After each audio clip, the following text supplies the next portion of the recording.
Jimmie Johnson in that 48 just sitting back there waiting. You guys go ahead and get at it. I'm sitting back here just waiting. Plenty of time. 27 laps to go.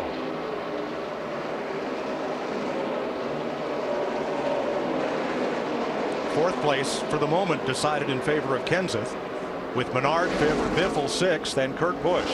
Edwards is there. He will lead this lap from the inside. But Kyle Busch a fight back on the outside, but he can't quite clear the 99. Watch Carl Edwards in the 99 going down into 3 this time. Folks, these are 3 of the best drivers in the sport right now. 3 of the hottest. The difference this time, Kyle Busch got back to the throttle first. Right now, Carl, I think he's just trying to say, okay, I've got to keep my cool. I don't want to mess up. I don't want to get into him yet. He got pretty loose off turn 4 that time. Jimmie Johnson in that 48's right there about a half a car length behind him. One thing about the 48 car that I've noticed all day long, the longer we go, if we should go to the end here under green, I believe that 48 car might be a skosh better than these 2 guys.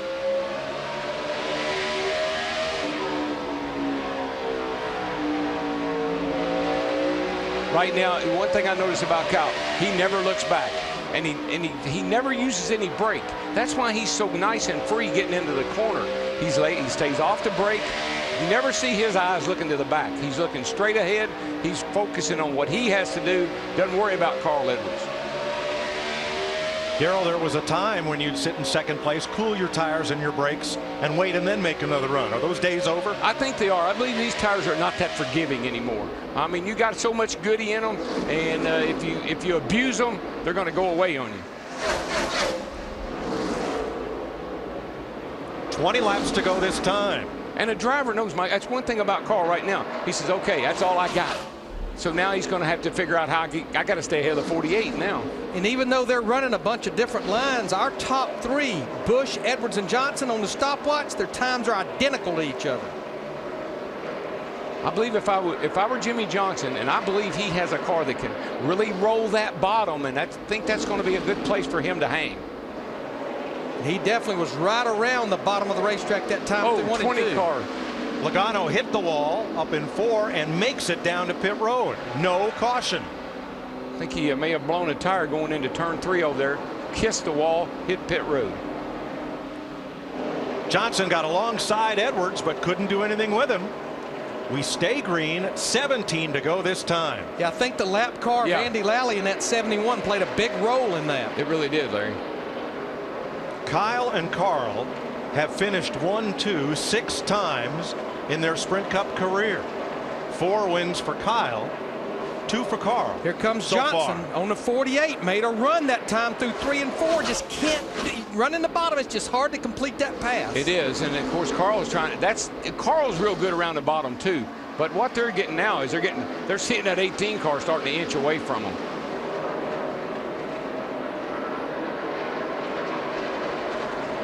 It was a tense moment when Joey Logano got up into the wall, and look at him come down in front of traffic and the leaders on the way. If you're going to do it, do it at the entrance of pit road. Right place, right time, just wrong situation. Logano's back in the race. 3 laps down. I think what's going to maybe make this interesting here shortly is when these 3 leaders, the 18, the 99, the 48, when they run up on these the back of the field here, these lap cars, that could change things dramatically.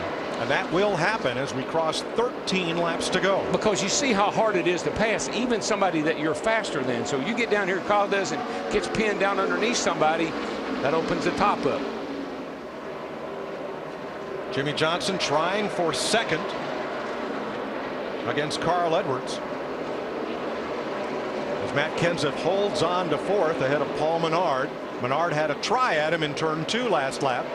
Didn't happen. Saw Kurt Busch in that 22 that time sideways off of turn 2. He wants that top 5.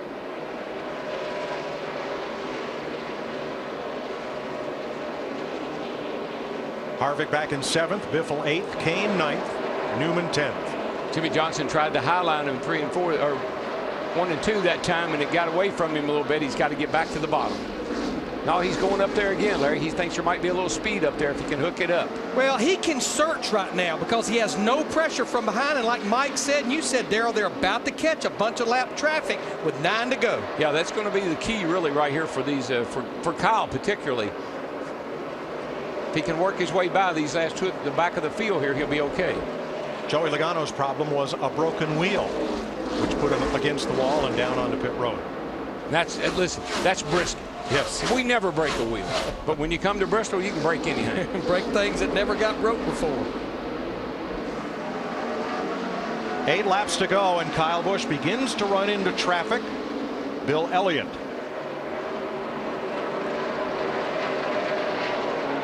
Pretty much single file ahead of the leader. That's good news for Kyle, be able to pick them off one at a time.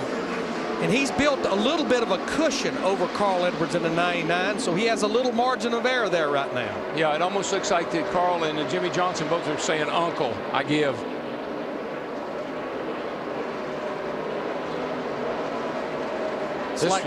It's like they used their stuff up all they could on that last restart, trying to do what they needed to do. If Kyle can hang on here, this will be 5 wins in a row here. 0.7 of a second is the gap for Carl Edwards to catch Kyle Busch. Perhaps Kyle would have to have trouble in traffic as he pulls up on Travis Kvapil next, and then A.J. Allmendinger.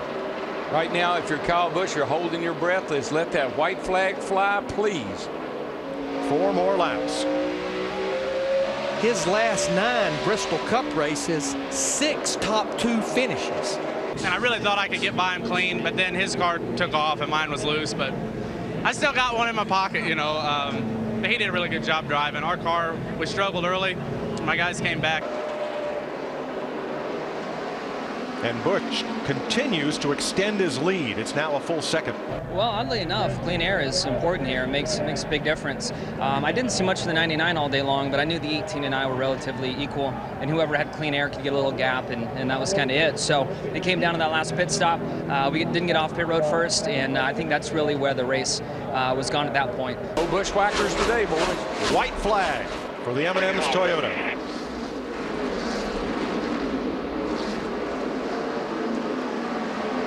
Sweep it again, baby. Sweep it again. Off turn 4. Oh, we did. Down to the M4. Way to bring it, guys. You all want to race up pit road. Kyle Busch scores his 20th Sprint Cup Series victory in his 226th start. Big battle to the line between Paul Menard, Kevin Harvick, and Kurt Busch. That battle for 5th settled in favor of Menard. What a comeback for Kevin Harvick in that 29. Remember, he was in that caution back on lap 437.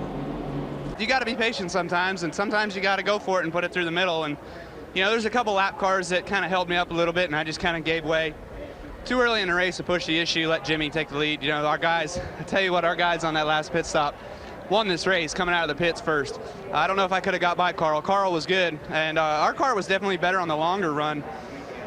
Obviously, you know, we kind of stretched it out a little bit there, but I was worried that Jimmie might get by him and come razzle me for a little while, but I felt good about these guys and what they did.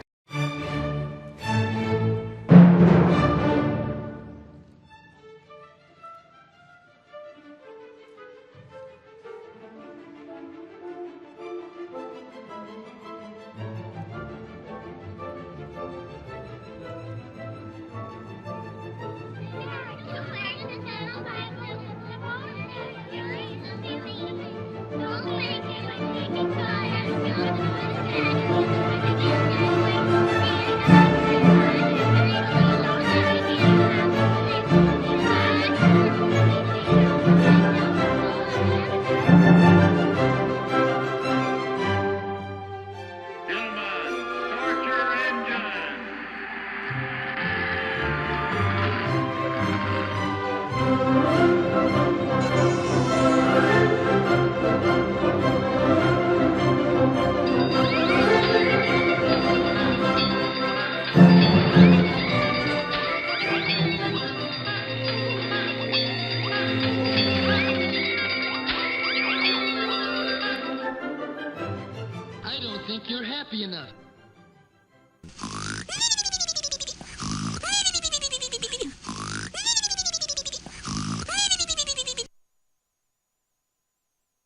Yes, that's fascinating.